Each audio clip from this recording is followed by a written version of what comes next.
Hey guys! E aí galera, beleza?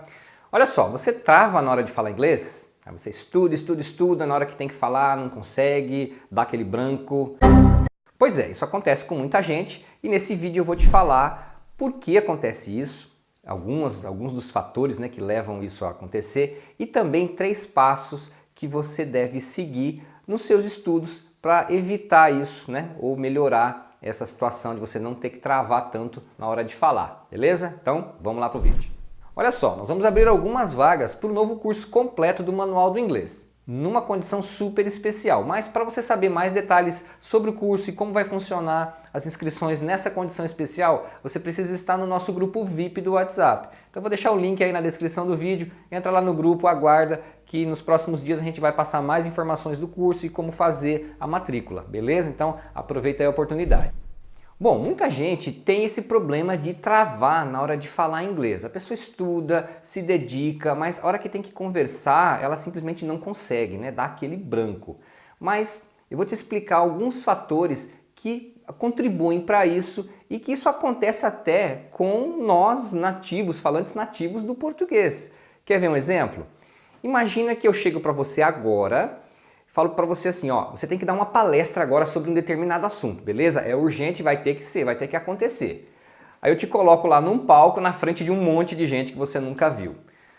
Bom, o que você acha que vai acontecer? Você vai travar, ou você vai enrolar, ou não vai conseguir fazer um bom trabalho, não vai conseguir falar tudo que você provavelmente é capaz. Por quê? Bom, primeiro porque você foi pego no susto, Então você vai estar nervoso, ansioso ali. Segundo ponto é porque você não preparou o assunto, você não estava preparado para falar daquele assunto, E a gente precisa estudar para falar de um determinado assunto. Outro ponto é que talvez você nunca tenha falado em público, você nunca deu uma palestra, então você não tem experiência com essa situação, você não sabe bem o que fazer, como se comportar, que jeito que você vai falar. Então você percebe que mesmo no nosso dia a dia, falando português, tem situações que a gente travaria ou não conseguiria ser fluente como a gente é quando a gente está conversando com os amigos ou a gente está conversando numa situação confortável? Espera aí que nós já vamos chegar no inglês. Agora, imagina uma outra situação. Você vai apresentar uma peça de teatro. Aí eu te dou o script, você lê uma vez e tem que fazer a peça. Você vai conseguir falar alguma coisa? Não, você vai travar com certeza, Porque você não estudou o texto, você não ensaiou para ver como é que isso ia ficar na hora da apresentação e se você não tem experiência com teatro, se essa fosse a sua primeira vez, realmente você estaria nervoso, travado, enfim. Tudo que não vai contribuir para você ter um bom desempenho. Outro ponto é que a pessoa muitas vezes nunca conversou com um falante nativo ou nunca conversou em inglês com uma outra pessoa, mesmo que seja um brasileiro, De repente um professor ou alguém que fala melhor que você. Então, a pessoa vai travar, ela não está acostumada com aquela situação. Pela situação ser nova, o problema não é o seu inglês, não é o seu estudo, mas tem algumas coisas que você precisa saber e precisa fazer. Então, são 3 passos que você deve adotar quando você estiver estudando, desenvolvendo o seu inglês. Bom, então vamos lá, anota aí. Primeiro passo, você vai se preparar. Se preparar é você estar estudando o idioma. Você assistir às aulas, assistir vídeos, fazer exercícios, ler inglês, estudar pronúncia. Então, tudo que provavelmente você já faz se você está me assistindo aqui, Porque você está buscando aí melhorar o seu inglês. Então, isso é o primeiro passo, Essa preparação, esse estudo, você entender como as coisas funcionam e coisa e tal. O segundo passo é você ensaiar para falar, o que muita gente não faz, acho que a maioria não faz isso. A pessoa fica assistindo às aulas, faz exercício, faz um monte de coisa relacionada ao inglês, mas ela não para pensar: tá, se eu fosse falar com alguém, como que eu falaria tal frase? Como que eu falaria tal ideia? Então, quando você estiver estudando inglês, você tem que ensaiar o que você provavelmente falaria, tá? E aí tem uma forma de você ensaiar durante os seus estudos, porque claro, você nunca vai saber o que você vai precisar falar numa situação real, Então pode acontecer de você encontrar alguém, um falante nativo, por exemplo, e ele te perguntar alguma coisa que você ainda não aprendeu, você tentar falar alguma coisa que você não ensaiou. Então isso vai acontecer até você ir ganhando experiência e vocabulário, enfim.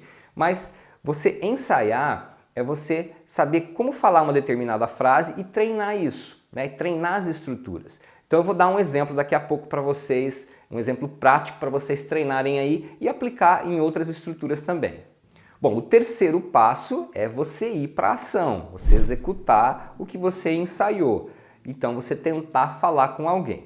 Claro que nessa situação, se você está muito no começo, você ensaiou, treinou alguns tipos de frase, talvez você, quando você for conversar com alguém, você não consiga falar tudo que você desejaria, né? Porque você ainda não teve tempo de aprender e treinar aquilo. Ou às vezes a pessoa vai te perguntar alguma coisa que você não entendeu porque você não aprendeu ainda. Então, você precisa da experiência de conversar com alguém e ver o que acontece, tá? Você tirar um aprendizado disso. Mesmo que você não consiga falar muita coisa, não tenha aprendido muito, a experiência de tentar se comunicar com um falante nativo vai trazer um crescimento, um desenvolvimento para o seu inglês. Porque você vai ter essa primeira experiência que a primeira vez você vai ficar nervoso, você vai ficar ansioso, não vai conseguir falar muita coisa, mas você deve encarar. Porque essa primeira vez vai servir principalmente para tirar essa ansiedade, né? Porque não vai acontecer nada, a pessoa fica com medo de falar de repente com um estrangeiro e não vai acontecer nada. O pior que pode acontecer é ele não entender o que você falou, você não entendeu o que ele falou e tchau,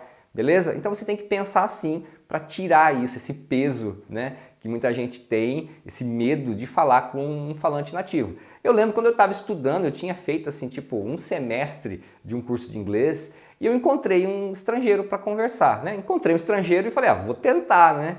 Aí eu lembro que eu fiz 2, 3 perguntas para ele e foi o que eu sabia na época. Ele respondeu, alguma coisa eu entendi, alguma não, mas foi assim, eu falei, que legal, né?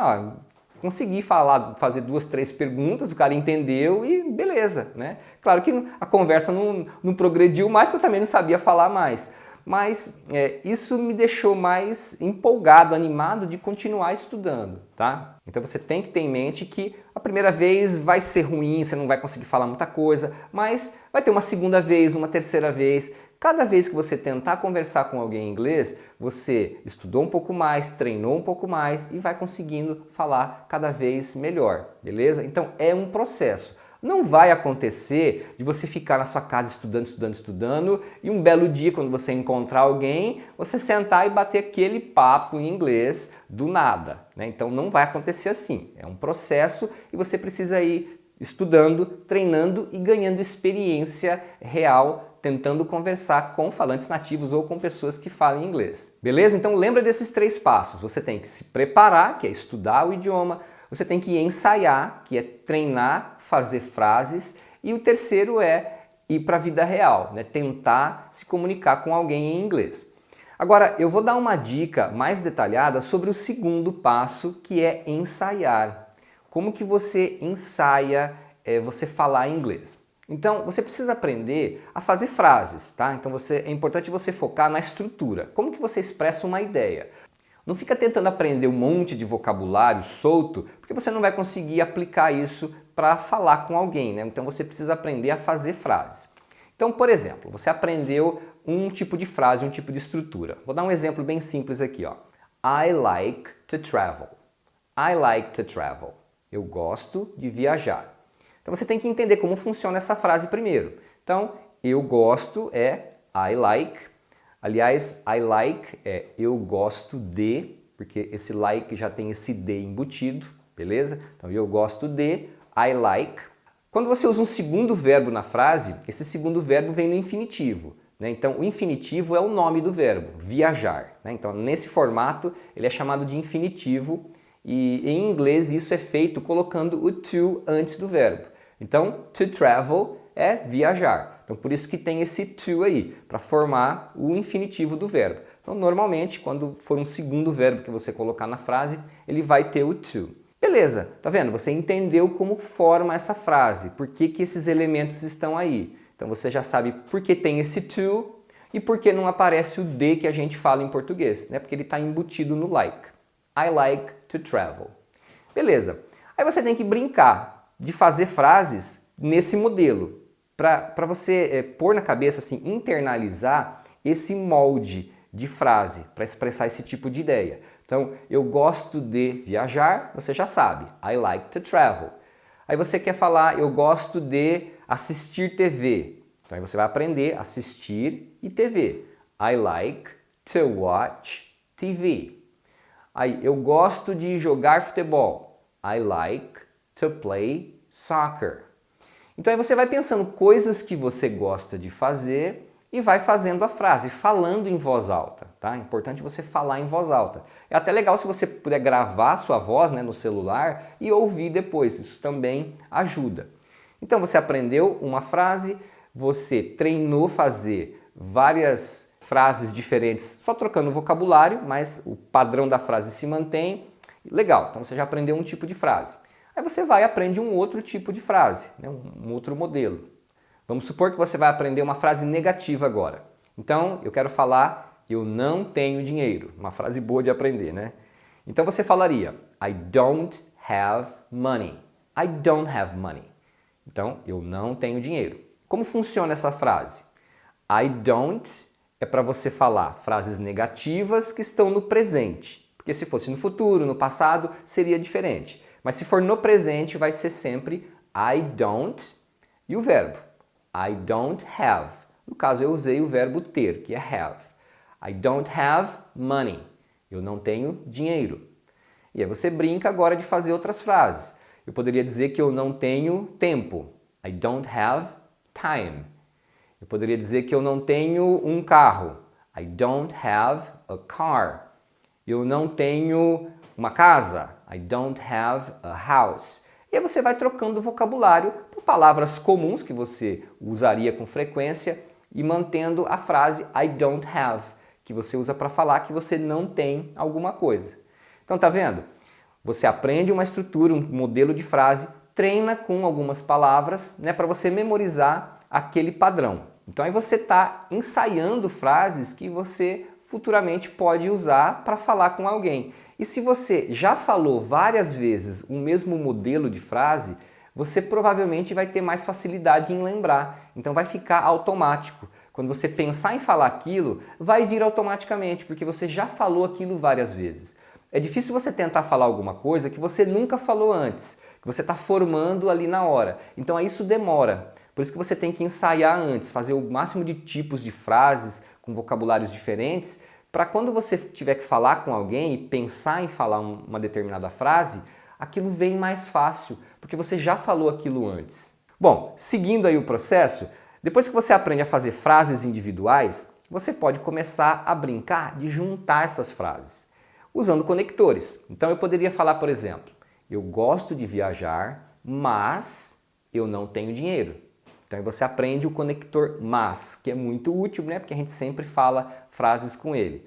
Em inglês, mas, você fala but. Então a frase toda, eu juntei duas frases e fiz uma frase mais longa, mais complexa. I like to travel, but I don't have money. Tá vendo? Então, você conversar em inglês é você fazer uma sequência de frases. Então, por isso que você tem que treinar a frase individual primeiro, para ela ir ficando automática, e depois você vai, para conversar, você vai falar uma frase, um conector, uma outra frase, e vai falando frases. Então, basicamente é isso. Com o tempo, você vai aprendendo mais conectores, né, para você estabelecer uma relação entre uma ideia e outra. E uma outra coisa que eu vou ensinar para vocês é usar fillers. Vocês sabem o que é fillers? Fillers são palavras, são preenchedores, né? A tradução seria mais ou menos essa. Então são palavras que a gente fala para preencher a nossa conversa, para ter tempo de pensar. São palavras assim que se você tirasse não faria grande diferença. Elas são usadas exatamente para dar uma fluência, uma leveza maior no que você está falando. Então nessa frase eu poderia usar, por exemplo, o filler well. O que significa well? Well é bem. Ou quando a gente está falando português bem natural, a gente fala assim, bom, eu gosto de viajar, mas eu não tenho dinheiro. Então sabe esse bom que a gente fala no começo de uma frase? Não tem nenhuma necessidade de falar, mas é um hábito que a gente tem. Então geralmente a gente fala esses fillers para ter um tempo de pensar no que você vai falar, né? Para dar uma leveza na frase. Então em inglês você pode acrescentar esse well no começo antes de você falar a sua frase para, digamos assim, dar uma enfeitada, né? Fica legal. Então eu poderia falar para você, né? Conversando com você, eu falo: Well, I like to travel, but I don't have money. Tá vendo? Well, I like to travel, but I don't have money. Então, principalmente quando alguém te perguntar alguma coisa, que às vezes a pessoa fica ansiosa querendo responder rápido, você colocar um filler no começo te dá aí um tempinho para você pensar, né? Tira aquela ansiedade. Então você começa a responder a pessoa usando isso. Well, aí você vai pensando e falando as frases. Então basicamente você tem que treinar isso. Frases individuais, aprender conectores para você ir juntando as ideias e colocar alguns fillers para dar uma enfeitada. Tem um outro filler legal que é o actually, que é na verdade, tá? Actually, na verdade, aí você fala a sua frase. Então vou dar mais um exemplo aqui então para a gente finalizar. Eu poderia dizer para você assim, ó. Actually, você me perguntou alguma coisa, né? E eu respondo: Actually, I like to watch movies, but I don't have time. Actually, I like to watch movies, but I don't have time. Então eu disse: na verdade, eu gosto de assistir filmes. I like to watch movies. Mas, eu não tenho tempo. I don't have time. Beleza? Entendeu a lógica disso? E você pode aplicar essa lógica com outros tipos de frase. Se você já é um pouquinho mais avançado, aí já tem algum conhecimento, você pode aplicar a mesma técnica, só que com outras palavras, com frases maiores, mais complexas, beleza? Então, basicamente é isso. Tem que ensaiar. Você não vai conseguir falar alguma coisa com alguém que você nunca falou antes. Então você precisa treinar o máximo de possibilidades possível, porque aí vai ficando cada vez mais fácil. Quando você for falar com alguém, você vai lembrar porque você já falou aquilo anteriormente. Bom, e se você gostou, não esquece de deixar o seu like aí pra gente. Se você é novo por aqui, se inscreve aí no canal, clica lá no sininho para o YouTube te avisar quando eu postar um novo vídeo. E deixa aí o seu comentário, o que você achou dessa ideia e outras dúvidas que vocês tenham também, pode ir deixando aí nos comentários. E a gente se vê na próxima. See you next time!